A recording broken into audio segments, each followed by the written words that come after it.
It was a Monday morning when the boy was left at the gate. The sky hung low with a kind of gray that never lifted, and the cold air carried a dampness that settled in the bones.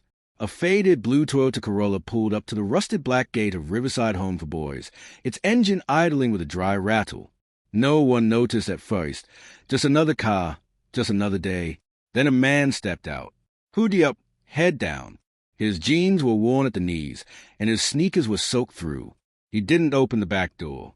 Instead, he walked around to the passenger side and pulled out a boy no older than 5. The boy had no suitcase, just a backpack with one frayed strap and a slip of paper crushed in his small hand. The man crouched low. He said something. The boy didn't answer. The man stood up, walked back to the car, and drove away. The boy didn't turn around once. He just stared at the gate and waited. The security camera caught everything. Staff would replay it later in silence, wondering how they hadn't heard the car pull up, why no one had seen him sooner, why the boy hadn't run after the man even once. But the boy had already learned something most kids don't learn until much later. Crying doesn't stop the leaving. His name, they discovered, was Manuel, written on the note he carried. His name is Manuel. Please take care of him. I can't do this anymore. Prince. There was no last name, no phone number, no birthday, just the ghost of a man who didn't look back. Riverside was not a place for childhood. It was paint-chipped hallways, cold breakfast, and assigned bunks. It was a buzz of fluorescent lights and the buzz-cut silence of boys who knew better than to hope. Manuel didn't cry that first night. He didn't ask where his father had gone. He didn't speak to the other boys. He just sat on the edge of his bunk with his backpack clutched to his chest, staring at the barred window like the answer might come crawling in. By the end of the week, the staff stopped trying to make him talk. By the end of the month, he had a routine, up before the others, last bed, quiet during meals, invisible during roll call. And by the end of that first year, he had mastered the one skill Riverside rewarded more than any other: survival by silence. A paper life. Manuel didn't know his last name. His birth certificate had been left blank. The school gave him the generic surname Doe to keep records straight. But to the other boys, he was just Manuel, the quiet one, the shadow who didn't flinch during fights or ask for seconds in the cafeteria. He never broke rules, but he also never followed them for the sake of approval. He watched, he waited, and every night, after lights out, he would lie awake under the thin government-issued blanket, trying to remember his father's voice. But memory is a cool thing. It holds on to pain longer than it holds on to comfort. All Manuel could remember was a single phrase his father had said in the car before they reached the gate. "You're better off without me, kid." By 17, Manuel had aged out. He was given a cardboard box containing the few clothes he owned, a plastic envelope with his GED certificate, and a $50 bus voucher. No goodbye, no referral, no plan. He used the voucher to leave town, picked a direction, any direction, and boarded a bus with stained seats and flickering overhead lights. 3 hours later, he arrived in Grayston, a fading industrial city with cracked sidewalks, shuttered factories, and shelters that smelled of despair. It took him 2 days to find a cot in a halfway house, 3 more to get a job sweeping floors at a junkyard. By the second week, the job was gone. And by the end of the month, he was sleeping behind dumpsters and taking pills he couldn't name from people he didn't trust just to stay numbed up. Grayston's underworld didn't welcome Manuel. It absorbed him. No questions asked, no origin needed. He was a stray in a city of wolves. Dealers saw him as a courier. Runners saw him as a threat. Cops didn't see him at all, until they did. At 19, Manuel had already racked up 3 possession charges, 2 arrests, and a permanently broken rib from a dealer who didn't like his timing. He had no ID, no family, no lawyer, only a name, and even that felt borrowed that he met Tasha Listen at a warehouse party on the edge of town. He remembered the strobe lights, the sweat, the noise. Tasha was 17, bright eyes, laughed like she wasn't supposed to be there. She offered him a drink. He nodded. They spoke for 5 minutes, maybe less. He never saw her again. 3 days later, her body was found in the Grayston River. They came for him at dawn. 3 officers, guns drawn, no warning. Manuel was dragged out of an abandoned garage by his throat, face pressed into gravel, handcuffed before he could understand what was happening. The charges: rape, murder, tampering with a corpse. The evidence: a crushed beer bottle with his prints, a text message from M on Tasha's phone, a witness who claimed he might have seen Manuel near the river that night. No alibi, no lawyer, no past to defend him. Just a kid with a record and a face the system didn't care to look into. The verdict: it didn't take long. The public defender mispronounced his name twice during the trial. The prosecution painted him as a drifter, a ghost, a predator hiding in plain sight. The jury never asked why the timeline didn't add up, why the forensic evidence was partial, why the message on Tasha's phone had no reply. They saw what they wanted to see: a boy with no past. So they gave him no future. 30 years. Grayston Penitentiary was where hope went to rot. The cell smelled of metal, mildew, and men who hadn't cried in decades. The food was colorless, the days shapeless, and the nights worse. Manuel didn't talk, didn't fight, didn't join a crew. That confused people at first. In a place where survival came from power or alliance, he was an anomaly. They tested him. One inmate tried to shiv him in the showers. Manuel didn't block the blade. He stepped into it, took the stab, grabbed the attacker's wrist, and dislocated his shoulder with a single move. After that, they left him alone. He was labeled a ghost, the kind of inmate who stared through you, not at you, but even ghost bleed.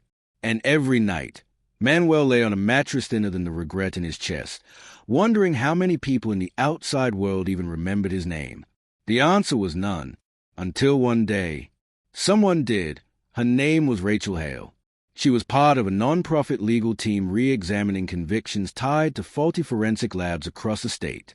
The lab technician who handled Manuel's case, a man named Dwight Keller, had been arrested for data manipulation in 2 unrelated cases. It raised red flags. Rachel requested Manuel's file. Then the evidence. What she found disturbed her. The DNA evidence used in court was never confirmed as conclusive. The chain of custody for the rape kit had been broken. And Weiss, one of the officers involved in the arrest, had received a departmental warning for coercing witness testimony. Rachel came to see Manuel. He didn't believe her at first. He sat behind a plexiglass with dead eyes, not blinking as she explained what she'd uncovered. She expected questions. He only asked one: "Why now?" She paused, then answered: "Because your file reads like someone tried to bury a ghost. And ghosts deserve the truth too." He leaned back in his chair. For the first time in years, he allowed himself to hope for something other than survival. The IT took nearly 2 years. Rachel filed petitions, filed again, was denied, appealed, collected sworn statements, pressured the lab to release internal records. Finally, one piece broke open the entire case, a sealed internal report revealing that the original DNA sample had not matched Manuel, but had been labeled inconclusive and pushed forward under pressure to close the case. Then came the second break. Samuel Cray, Tasha's ex-boyfriend, had resurfaced in a nearby state under a fake name, with a record for domestic abuse.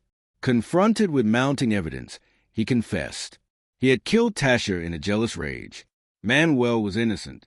8 years, 4 months, 13 days. That's how long Manuel had been locked away. He stepped out of prison with no fanfare, no parade, just a cardboard box containing letters he never received and books he never asked for. Rachel was waiting at the gate. He didn't smile. He didn't cry. But he looked up at the sky like he finally remembered what it meant to see without bars. He was 27, and completely free. For the first time in his life, he had no one to answer to but himself. He started small, a job cleaning floors at a community tech hub. He was quiet, reliable. People noticed. One of the founders, a programmer named Darius, asked why Manuel always stayed late. "Because I have nowhere else to go," he said, "and because I'm learning." Darius showed him how to build websites. Manuel devoured the knowledge. Within a year, he could write code, build front-end pages, and manage systems. But what he loved most was automation, taking something broken and making it run smoothly, predictably, without needing trust. He launched his first product at age 30, a back-end support service for small logistics companies. It quietly went viral in startup forums. By 32, he had raised $2.5 million in seed funding. By 33, he was running Novuscore, a tech platform that helped warehouse and distribution centers automate their outdated systems. But it wasn't just a tech. It was a structure. Systems that didn't break under pressure. That didn't erase history. That didn't forget. The cover came on a Tuesday. Manuel wore a navy blazer over plain black tee. No smile, just a calm, level stare. From the system to CEO, how a forgotten orphan became tech's quiet powerhouse. The subheader was simple: falsely convicted, unfairly erased, undeniably brilliant. He didn't do interviews. He let the article speak. It talked about his orphanage days, his prison record, his exoneration, his company, his vow to fund defense cases for juveniles who couldn't afford real lawyers. He never spoke about his father, never tried to look him up. But in a quiet moment, he said something to Rachel, the only person who had ever come back for him. He thought leaving me at that gate would break me, but it built me. Manuel changed his last name legally to Hale, after Rachel. She resisted at first, said it wasn't necessary, but he told her the truth. "You're the first person who called me something and meant it." She cried in silence, then signed the papers. By the time Manuel turned 34, Novuscore had expanded to 6 countries. But he rarely appeared at conferences or fundraisers. What mattered more to him was a Hale Project, a legal defense and rehabilitation initiative for wrongfully incarcerated juveniles. He funded teams of forensic analysts, public defenders, tech experts, and psychologists. Their mission: reopen cold cases for kids who had never had a real chance. In its first year, the Hale Project helped free 12 wrongly convicted youth. By year 3, that number had risen to 58. But not everyone liked what he was doing. Some dads who had built careers on harsh convictions labeled him a media pawn. Private prison lobbyists accused his foundation of being anti-justice. And quietly, in backrooms, people began watching him again. One morning, Manuel found an envelope on his doorstep. No postage, no name. Inside was a single typed line: "You don't erase a system. You expose yourself." Attached was a photo. It was him, taken from across the street, walking to his car the day before. The angle was elevated, a rooftop shot. He checked his security cameras. They had been wiped. Rachel had seen threats before. She'd received hundreds over her career. But this one felt different. "This isn't a troll," she said. "This is coordinated. This is someone with access." Manuel didn't flinch. "They already stole 8 years from me. They don't get to scare me with arrest." Still, he hired private security. He changed his routines. He checked the perimeter of every new hotel twice before checking in. Old habits returned, the ones that taught him how to survive when no one was coming. That he found Prince living in a rundown apartment complex in a coastal town 3 states away. The address came from a former caseworker who quietly passed it along after the Hale Project helped her son's wrongful conviction case. Manuel didn't tell Rachel. He didn't call ahead. He just drove. The building was flaking paint and sadness. Apartment 204. The door had no number. He knocked once. Prince opened the door shirtless, older, thinner, oxygen tank beside the couch. For a moment, they just looked at each other. Prince blinked first. "You came." Manuel didn't speak. "I watched you. On TV. You became something." Still nothing. Prince tried again. "I know what I did. I know it's too late." "It is," Manuel said, "but I needed to see you. I needed to know you were real. Because for a long time, I thought maybe you weren't." He turned to go. Prince's voice cracked. "You hate me." Manuel paused. Didn't look back. "No, I just learned how not to need you." He left. That was enough. The attack came 3 months later. Not physical. Legal. A woman filed a civil suit alleging Manuel assaulted her at a conference in Dubai. The date? A day he had been speaking at a panel live-streamed with a timestamp. Still, the news broke like wildfire. Tech CEO faces assault allegation. Forbes cover star in legal trouble. From prison to predator. Old photos from his first conviction resurfaced. Blurry mugshots. Headlines that scream guilt. The internet doesn't forget, but it also doesn't verify. Rachel flew in the same day. They are testing how fast you burn. Let them, Manuel said. I don't burn easy. He had evidence, timestamps, witnesses, live footage, but the damage was emotional. For a week, he stopped sleeping. Dreams returned, not of prison, but of Riverside. The metal frame bunk, the silence, the gate. He began reviewing every project file, every case, every employee on payroll. And that's when he found her. Clara Madison, the woman who filed the suit. She had applied to the Hale project 3 times. Denied each time, due to inconsistent documentation and multiple ID aliases. Manuel's denial email had been personally written. She had motive and funding. Rachel traced a $50,000 deposit in her account from a shell company connected to a lobbying firm with deep private prison ties. The lawsuit crumbled, but the message was clear. They wanted him gone, or ruined, or silent. His name was Troy, and he was only 17 when the Hale Project got his sentence overturned. Charged with armed robbery after being falsely ID'd in a convenience store holdup, Troy had spent 2 years in a juvenile facility known for its harsh solitary confinement practices. Manuel met him once after the case was won. The kid barely spoke, just stared at the ground and whispered, "Thanks, I guess." 3 months after the false allegation against Manuel was dropped, Troy went missing. No press, no urgency, just a one-line mention on a local news site. Teen with criminal record missing, considered a runaway. Manuel's stomach sank. He called the police department in Troy's town. Got stonewalled. He called Troy's aunt. No answer. Then a message hit the Hale Project's inbox from a burner account. One by one. Like you were. Like you will be. Attached was a photo. A boy. Blindfolded. Hands tied behind his back, sitting on a concrete floor in a small room with a rusted drain and peeling walls. The file name? Riverside Echo 1.jpg. Riverside Home for Boys had been shut down for years, condemned and supposedly gutted. But Manuel knew those walls. That room. That floor. He drove there himself. Rachel begged him not to, but he couldn't explain it. Something in his gut screamed that the past wasn't past at all. When he arrived, the gate was gone. The building was half collapsed, overtaken by vines, but the south wing, the intake wing, was still intact. He pushed through the door. The holes were dark, dust everywhere, wallpaper coat like ancient skin. And then he heard it, a voice, faint, a whisper, "You're better off without me, kid." It wasn't real. It couldn't be, but it was his father's voice. The exact cadence. The exact words from the car. He followed the sound into the bowels of the building, past old office doors and busted lockers. And then he found a room. Room 14. Exactly like in the photo. But it was empty. No Troy. No boy. Just a recorder on the floor playing loops of Manuel's own childhood trauma. He dropped to his knees. Rachel's team later found the recorder was linked to a private neuropsych lab, one that had acquired old juvenile facility properties across the state.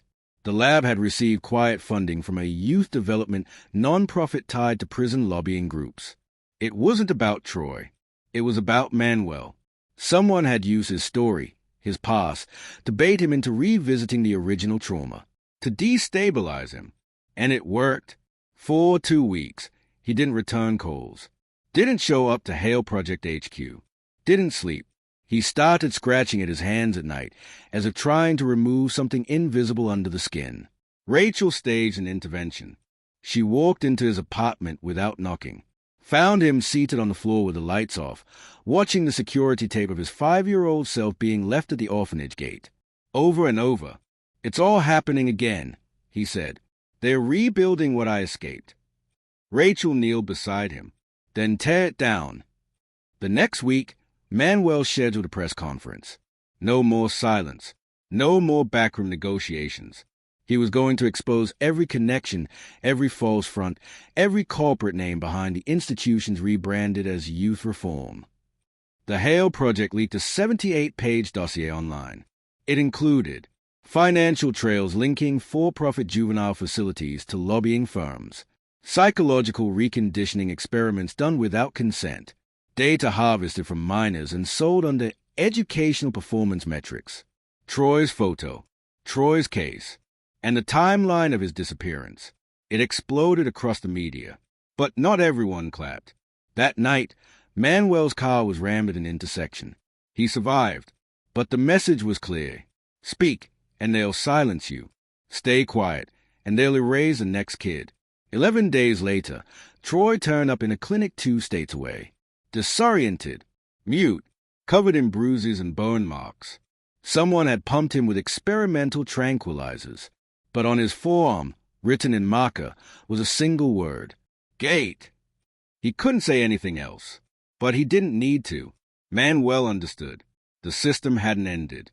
It had evolved. The IT was codenamed Project Backlight, a secret collaboration between the Hale Project, a group of ethical hackers known as Accusation, and 2 former employees from the very neural lab that had staged Troy's trauma room. They worked for 6 weeks in total silence. No emails, no calls. Every message was handwritten, passed through private couriers or dead drops. The stakes were too high. Their own servers had already been breached once. Manuel suspected they were being monitored, not just digitally, but physically. The goal? To pull the curtain back on every private juvenile reform center across the country that operated under the guise of therapy, but in truth ran behavioral control experiments using traumatized kids as lab subjects. One Accusation member, Jin, decrypted an internal archive from a private company operating youth homes in 4 states. Inside were files labeled compliance evaluation trials. Subjects were kids.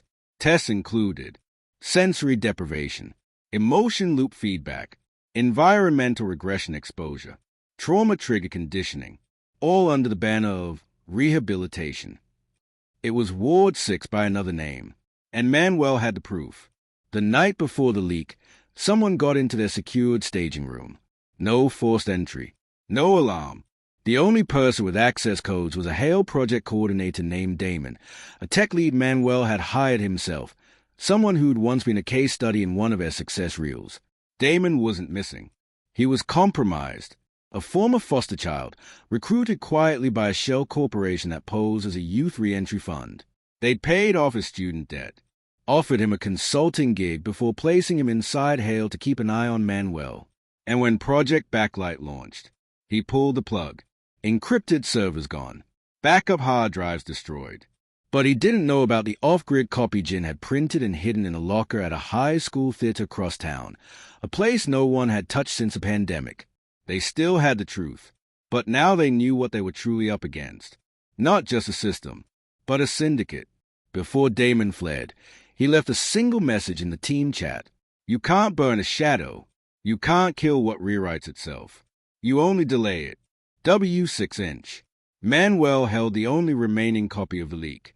To release it meant inviting war. Legal threats. Retaliation. It could mean the death of Hale Project. The death of his anonymity. The death of his rebuilt life. Rachel looked him in the eye. You don't owe anyone your piece. But if you don't do this, they'll own everyone else's. Manuel nodded, then uploaded the files. The Backlight leak hit the internet like a bomb. Redacted facility memos. Photos of trigger rooms designed to mimic trauma origins.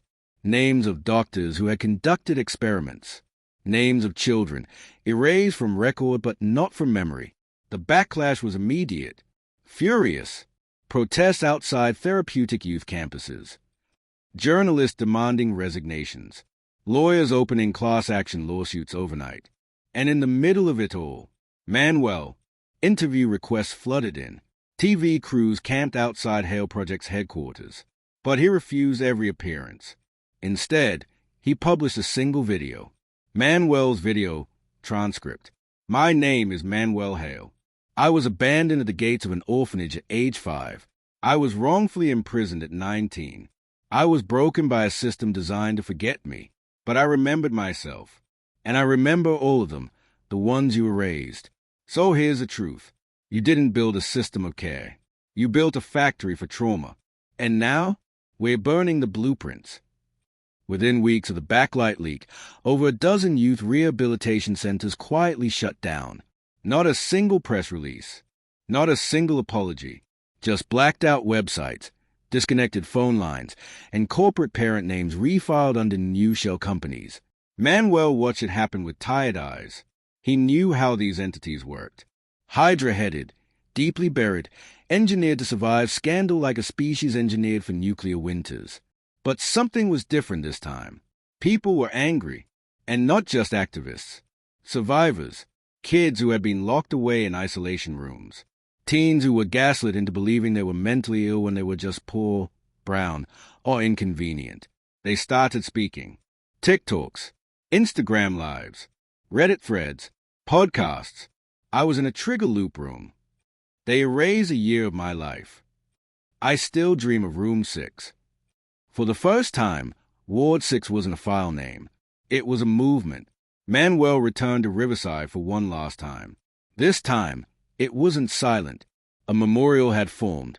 Photos of former boys who'd lived there. Candles, letters, handwritten poems left by grown men who'd buried what happened to them until now. One sign taped to the rusted chain read, "I remember the hour." He walked the perimeter alone.